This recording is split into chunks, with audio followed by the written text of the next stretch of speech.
L'entretien de la matinale. Et ce matin, nous recevons Saïd Mouindi, et qui est le secrétaire adjoint de SNUDI FO Mayotte, un syndicat de l'éducation nationale. Merci à vous d'être là. Bonjour donc. On va parler évidemment de l'éducation ici à Mayotte, de l'éducation des élèves de l'école primaire surtout, puisque SNUDI FO est un syndicat du premier degré. Alors, quel est le bilan de votre rentrée scolaire? Bonjour tous les spectateurs et les auditeurs qui nous écoutent. Avant de répondre au bilan, parce que le bilan est lourd, je relis juste une page d'un protocole sanitaire. Pas toute une page quand même. Parce je reprends un petit extrait du protocole. À la page 5, le protocole dit que le ministre de l'Éducation nationale, de la jeunesse et sport met donc à sa disposition ses agents en contact direct avec les élèves au sein d'établissements de masques dites grand public à raison de 2 masques pour chaque jour de présence dans les établissements. Donc, si on prend juste le petit extrait, ça veut dire que tous les enseignants doivent avoir 2 masques grand public par jour de présence. Quand on regarde du lundi au vendredi, ça veut dire que chaque enseignant doit avoir 10 masques. Par mois, chaque enseignant doit avoir 40 masques. C'est une boîte de masques. Ce n'est pas le cas. Et c'est l'éducation nationale qui devait mettre à disposition ça. Alors, il y a quelques jours, monsieur le recteur était là avec nous. La question a été posée justement de ces masques. Et il a dit qu'il y avait assez de masques, mais il y a quelques pertes en route. Il y a aussi, il n'a pas parlé de vol, mais derrière, on sentait qu'il y a des vols, qu'il y a un problème d'acheminement, etc. Qu'est-ce que vous en pensez? Le masque en question, s'il y a des pertes, des vols, bon, ça, nous, en tant qu'enseignants, on ne les a pas remarqués. Mais depuis une semaine, tous les enseignants ont eu ce genre de masque. Le débat peut être ouvert. Est-ce que ce sont des masques grand public ou des masques à coton? Non, ils ont eu tous ces genres de masques. Il y en a 5 à l'intérieur. Et ce même masque, le président de la République l'avait mis le 8 mars au lycée de Clermont-Ferrand et il a failli s'étouffer. Il a bel et bien, je cite ces mots, je veux m'étouffer, il faut que je change de masque plus léger. Le masque plus léger, le président a pris ce masque. C'est le masque le plus léger. Donc, 5 masques pour les enseignants à 36 semaines toute l'année. Je ne compte pas qu'on a mieux. Vous dites qu'on vous donne ce paquet-là pour l'année? Non, c'est pas ça. Pour l'année. Il y en a 5. Moi, je ne l'ai pas ouvert. Il y en a 5. C'est pour l'année. Donc, nous, ce qu'on demande, c'est que dans les écoles, on a assez de masques. On met à disposition assez de masques, des armoires de masques. On ne se pose pas de questions qu'il n'y a pas de masque. Parce que le masque, on sait bien que celui-là, je le mets à 4 heures de temps. Les enseignants qui font 8 heures avec ce masque, j'ai dit ce qu'ils m'ont dit. Nous sommes obligés de forcer pour nos voix toute la journée. Nous avons des difficultés à porter des lunettes. Cela occasionne des maux de gorge, des migraines, des douleurs dans la poitrine. Les élèves se plaignent de ne pas bien nous entendre. C'est avec ce masque. Donc, ils sont inadaptés. Inadaptés. On devait avoir ces masques. Et ici, si on regarde le compte, il n'y est pas. Même ça, c'est 5 masques pour toute l'année, il n'y est pas. Nous, ce qu'on demande, le Covid-19, qu'on veuille ou pas, on va vivre avec. Mais il faut qu'on mette le moyen, le paquet. Parce que ici, tout le monde a peur. A peur de ses enfants, a peur de son mari, a peur de sa femme, de ne pas attraper le Covid-19. Donc, il faut que le moment où on met à rentrer, on met toutes les choses en moyen pour qu'on arrive à suivre. Mais pas se faire une balle de tennis. L'État dit, c'est à la mairie de mettre à disposition les gels. La mairie dit, c'est l'État de mettre les gels. Nous, ce qu'on veut, qu'on mette à disposition les masques suffisants pour que les enseignants se rassurent qu'en arrivant dans les écoles, ils vont avoir des masques, des gels, pour qu'ils assurent la scolarité. Et le moment où ils retournent chez eux, ils n'ont pas la maladie à amener chez eux. Parce qu'on en a peur. Cette maladie a traumatisé tout le monde. Depuis le mois de mars 2020 jusqu'à aujourd'hui, a traumatisé tout le monde. Donc, il faut mettre le moyen et le paquet. On avait 4 mois pour faire ça. Alors, qu'est-ce que vous proposez en attendant, puisque de toute façon, votre constat est là et je ne pense pas que tout à l'heure, en repartant à l'école, vous aurez les masques et les gels si vous dites que pour l'instant, il n'y en a pas. Alors, que proposez-vous en attendant? Nous, on dénonce toujours. Mhm. On envoie les rapports. Tout le Vous temps, continuerez à dénoncer? on continue à dénoncer. Mhm. Envoyer les rapports, à dire ce qui ne va pas dans les écoles. Parce qu'il n'y a pas que l'histoire de masques et des gels. Quand j'ai fait le constat depuis la rentrée jusqu'à aujourd'hui, j'ai passé plus de 12 écoles. En regardant, en arrivant à l'école de Monatrindi, un enfant qui a failli mourir sur un faux septique, ça aussi, c'est alarmant. À l'école de Bweni, un enfant qui prend un barre de fer. À l'école d'Aqua, 2 semaines sans nettoyage. Les enseignants travaillent dans des conditions indignes. En regardant l'école de Loujani 2, 28 classes, 540 élèves, 4 robinets. On se pose la question, chaque enfant va utiliser combien? En regardant Nyambadao, Lapani, le cas de Covid-19, et les écoles ne sont pas fermées, ne sont pas nettoyées. Mhm. Et aussi, avec la complicité de l'ARS et le médecin de vice-doctorat. En attendant, hier, l'ARS dit à la radio que tout va bien. Je comprends bien pourquoi les écoles de Lapani et Nyambadao ne sont pas été désinfectées et aussi les établissements second degré ne sont pas désinfectés. Alors, quand vous parlez de désinfection des établissements scolaires, etc., ça c'est plutôt du côté de la mairie, des municipalités. Est-ce que vous sollicitez ces municipalités à mettre un peu plus de présence, en tout tant que cas? syndicat SMUDIFO, Mhm, on défend le condition de travail des enseignants. mhm. Dès qu'on passe dans une école, on voit ce qui se passe, on fait un rapport, on l'envoie aux hiérarchies, au rectorat. C'est au rectorat de parler avec son partenaire direct qui est la mairie, de nettoyer ou de donner les moyens. Parce que là, tout à l'heure, on a fait beaucoup de lobbying. On a eu l'arrêté de la mairie de Bandélé qui, tous les écoles qui sont en rotation, ça s'arrête à 11h30. Ça nous fait juste 45 minutes d'écart. Parce que les écoles de rotation, il n'y avait pas d'aménagement d'emploi du temps. Les collègues sortaient à 12h15, les autres prenaient à 12h30. Il n'y avait pas de nettoyage, pas de désinfection. Le collègue sort, l'autre rentre. Dans la commune de Bandélé, il y a eu cet arrêté depuis le 8 septembre, comme quoi toutes ces écoles qui sont en rotation travaillent de 7h à 11h30 et reprennent de 12h30 à 17h. Il n'y a que 45 minutes. Imaginez 45 minutes, est-ce que les femmes de ménage peuvent nettoyer et désinfecter les locaux? Parce que c'est clair, c'est dit qu'il fallait qu'on désinfecte les poignées de porte, les chaises, les bureaux, tout ça avant de continuer à fonctionner. Tous les 3 heures de temps. On ne demande pas que ce soit tous les 3 heures de temps, mais on met un aménagement entre les deux temps.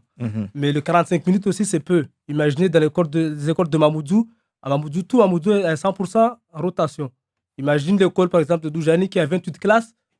Si ça s'arrête à 11h30 et reprend à 12h30, il y a 45 minutes.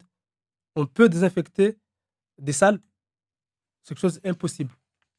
Alors, vous avez parlé tout à l'heure des problèmes de Covid-19 et le protocole en place. Vous vous interrogez sur le fait du pourquoi est-ce que certaines écoles ne sont pas fermées. Le recteur a déclaré ici que une classe est fermée s'il y a faille donc dans le respect des règles sanitaires, mais la raison qui pourrait amener à fermer tout un établissement est si, par exemple, 2 collègues enseignants qui ne se fréquentent pas en dehors de l'établissement sont positifs à la Covid-19. Là, ce n'était pas le cas. Le Covid-19, c'est pas qu'ils ne rentrent pas dans l'école. Parce que souvent, on se protège non, à la mais maison. le protocole, c'est il faut un certain nombre d'enseignants ou d'élèves Oui, le protocole, touchés, mais si on reprend le protocole, et qu'il n'y ait pas de... par exemple, le cas de Lapani, Nyambadao, ce sont des cas concrets que SMUDIFO était sur place. Les collègues un collègue a un Covid-19 positif. L'ARS a fait sa mission, envoie tous les collègues un texto pour dire que vous avez été en contact avec quelqu'un en Covid-19, vous vous mettez en quarantaine tout de suite. Mais l'école a fonctionné.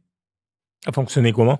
Tout de suite, le moment où il y a eu le SMS qui est parti, au bout de ce deuxième jour, l'ARS revient sur sa communication en disant on s'est concerté avec l'infirmier du directorat, c'est bon, vous n'êtes plus en quarantaine, vous retournez au boulot. Après des tests ou sans Il n'y a test? pas eu de texte, il n'y a pas eu de test, il n'y a pas eu de nettoyage, il n'y a pas eu. C'était fait le mercredi, le jeudi, il faut que les collègues retournent. Là, Les vous êtes restes, en train de dire que, les restes n'est même pas allé sur place pour voir le code de la panique, qu'est-ce qu'il y a eu. là, vous Et êtes en train de dire qu'il y a des enfants qui ont été exposés. les enfants, et aussi le pire, l'éducation nationale a envoyé un remplaçant à remplacer le collègue atteint de Covid-19. Donc, humainement, ce n'était pas bon. Le remplaçant est rentré dans la salle du collègue qui était atteint du Covid-19, a remplacé 2 jours dans la même salle. Et tout le monde savait qu'il y avait Covid-19, ce collègue. Pourquoi on a fait ça? Et l'ARS vient de dire qu'avec concertation, tout, c'est bon, vous retournez à l'école. Les collègues étaient angoissés. Les collègues ne savaient pas quoi faire. Donc, le moment où, je déclare, le moment où ce virus, tout le monde a peur de ce virus, il fallait que le moment où on attend qu'il y avait un cas, à rassurer les personnels, à les mettre en sécurité, à rassurer tout le monde pour que le moment où on sort de chez soi, on n'a pas la boule au ventre pour dire que je vais rattraper le Covid-19 dans mon boulot. Vous aurez souhaité quoi? Le moment où il y a eu le collègue qui est testé positif, le protocole le dit clair, il y a eu le protocole qui est positif. L'école se ferme tout de suite, les collègues se mettent tout de suite en sécurité, d'aller tester tout de suite pour voir si les collègues ils sont ou pas et désinfecter la salle. Après, hop. Est-ce que le protocole ne dit pas qu'il faut qu'il y ait plusieurs cas avant Sur le la protocole, fermeture sur le protocole, il n'y a pas l'établissement plusieurs scolaire? cas. Il n'y a pas Mhm. que le moment où on Un est seul cas? 24 ou dès qu'on détecte un cas, C'est d'abord la classe la qui est classe, fermée. il fallait tout de suite fermer la classe, Mhm. désinfecter la classe et mettre les collègues en sécurité, leur dire d'aller se diriger au centre le plus proche de se faire tester. Et si les collègues sont négatifs, la vie continue, la rentrée continue. Et quelle est la Pas- situation aujourd'hui? Quelle est la situation aujourd'hui? La situation aujourd'hui est critique parce que la santé n'a pas de prix. Ça, il faut le dire. La santé n'a pas de prix. Tout le monde a peur. Avec tout ce qu'on entend, avec tout ce qu'on voit, les mairies qui ne mettent pas en place les moyens, il n'y a pas de gel, il n'y a pas de savon, il n'y a pas de liquide. Les robinets, il y en a 2 ou 3. Parce qu'on voit dans la salle maternelle, les élèves vont se laver à l'intérieur de la salle. Parce que le moment où on met en place, dès qu'on rentre dans l'école, on a le gel, on se met, là on se rassure. À l'intérieur de la salle, on a une boîte de gel. Dehors, on a le savon liquide. On peut, et là, c'est ce que nous on demande. Mais le moment où on arrive dans une école, on rentre dans la cour, rien. On rentre dans les classes, rien. Il y a juste un point d'eau. Soit le savon s'est mis aujourd'hui et demain est fini, il n'y a plus rien. Les directeurs sont en train de mendier de savon à la mairie tout le temps. Les directeurs mendient de savon. Dans une mairie ou bien dans les mairies? Dans les mairies. Il n'y a pas un mairie qui est épargné. Tous sont pareils. Chacun a ses cas. Dans une mairie, parce qu'on peut voir, j'ai des photos, on peut voir des endroits, on a mis bien le robinet assez, on a mis le poussoir pour mettre le savon liquide, mais le savon liquide, il n'y en a pas. Ou bien on a mis un petit morceau de savon de Marseille, on l'a posé en bas, les élèves sont en train de toucher, après le moment où il sort, la souris prend, le lendemain, il n'y en a pas. Et le moment où le directeur va dans la mairie, il dit « Oh, on vous a déjà donné de gel ». Non.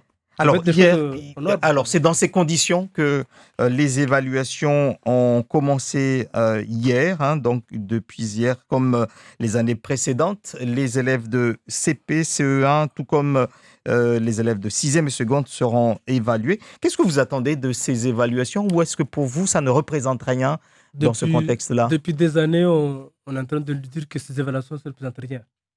Parce que pourquoi? Pour évaluer, c'est pas ça. On fait évaluer les collègues, les enseignants, on évalue aussi les élèves pour rien. Parce que même ces évaluations-là ne remontent plus à la nationale. Parce qu'ils sont stoppés. Avant, on mettait sur la base nationale. Là, maintenant, ils sont plus sur la base nationale. On évalue juste pour évaluer. Juste pour évaluer. Après aussi, sur ce point-là, c'est vrai, chaque fois qu'on fait la rentrée, les enseignants font ce qu'on appelle les évaluations diagnostiques pour diagnostiquer là où l'enfant est, quelle est sa capacité, après, afin de faire la programmation. Mais avec aussi, qu'on sait que depuis mars 2020, on n'a pas eu cours.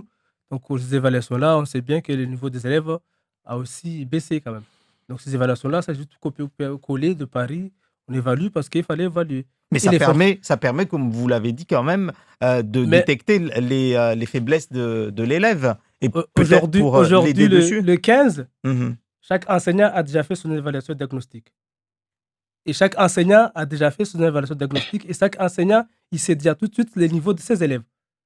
Là, les enseignants, ils sont en train de suivre leur programme qu'ils ont mis en place. Donc, si on vient évaluer le 15, avoir le résultat le 20, le 20, le 25, le 30 et le 10, on sera en vacances. Là, on a fait juste perdre du temps pour que les enseignants ne progressent pas sur leur progression. Alors, on vous a entendu, on entend souvent les syndicats dire qu'il y a beaucoup de choses qui ne marchent pas. S'il y a quand même une chose qui marche dans l'éducation à Mayotte, ce serait quoi, selon vous? Bon, je sais pas, je cherche, mais par rapport à les années suivantes, le recteur nous écoute, il nous entend, et parfois il dit, si on a raison, il le dit. Il nous écoute parce que sur des réunions de CTA, parfois il dit que ça, vous avez entièrement raison. Moi, je vais essayer d'amener ce combat. Ce qui n'était pas. C'était pas avant, c'était pas comme ça. Dès qu'on on dit des choses, tout de suite, c'est pas bon. Non. Et lui, il écoute. Parfois, il dit, ça, vous avez raison. Je vais essayer d'améliorer ça ou d'appeler les partenaires pour bien chose que ça. Même hier, on était en audience avec le docteur. Il nous écoute. Mais c'est un fonctionnaire. Il faut qu'il fonctionne aussi. Il a ses missions depuis en haut. Donc, mais à un moment donné, on ne va pas être là. Il nous écoute, il nous comprend, il nous écoute, il nous comprend. À un moment donné aussi. Ça veut dire qu'il est fonctionnaire comme vous. Il est fonctionnaire comme moi. Donc, il a ces pressions du haut. Mais ici, il nous écoute. Ça, c'est ça, je peux dire qu'il nous écoute. J'espère qu'avec tout, il est en France sur ce point-là, il peut améliorer certaines éducations. Merci à vous, Saïd Mougni, d'avoir été l'invité de Zakoli. Je rappelle donc que vous êtes le secrétaire adjoint du SNUDI FO Mayotte.